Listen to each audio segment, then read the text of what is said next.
সাকিবকে নিয়ে আজকে আপনাদের এমন একটি খবর দিব যা শুনলে সত্যিই চমকে যাবেন। বন্ধুরা, আমরা জানি সাকিব খান কিন্তু আমাদেরকে একের পর এক সুপার ডুপার হিট উপহার দিচ্ছেন সিনেমা।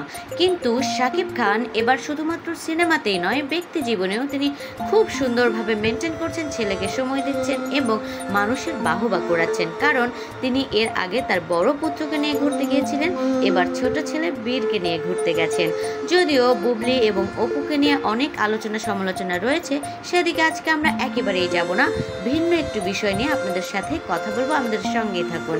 বন্ধুরা, সাকিব খান এবার এমন একটি চরিত্রে অভিনয় করছেন যেটি সত্যি চমকে যাওয়ার মতো।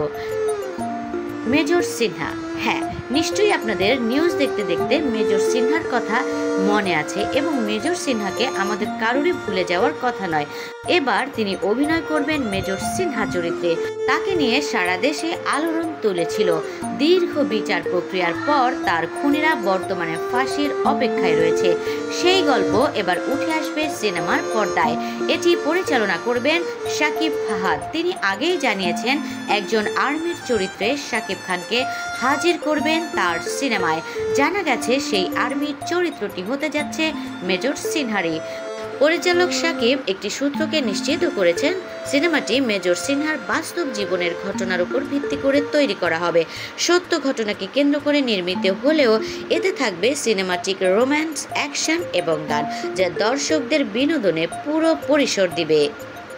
সবকিছু ঠিক থাকলে ফিল্মটির শুটিং শীঘ্রই শুরু হবে। চলতি বছরের 16 ডিসেম্বর বিজয় দিবসে মুক্তি দেওয়ার পরিকল্পনা রয়েছে। পরিচালকের কথায় এটি কেবল একটি চলচ্চিত্রই নয়, বরং একটি শ্রদ্ধার্ঘ্য সেই বীরের প্রতি যিনি দেশের জন্য নিজের জীবন উৎসর্গ করেছেন। শাকিব খানের এই নতুন চরিত্রে অভিনয় এবং সত্য ঘটনা নিয়ে তৈরি হওয়া সিনেমা মুক্তি নিয়ে ইতিমধ্যেই চলচ্চিত্র প্রেমীদের মধ্যে বড় কৌতূহল দেখা দিয়েছে। কারণ আমরা কিন্তু এর আগে কখনোই শাকিব খানকে আর্মি রূপে পাইনি। যাই হোক, শাকিব খানের জন্য শুভকামনা সকল কলাকৌশলীদের জন্য। সবাই ভালো থাকবেন, সুস্থ থাকবেন। আজকের মতো এ পর্যন্তই।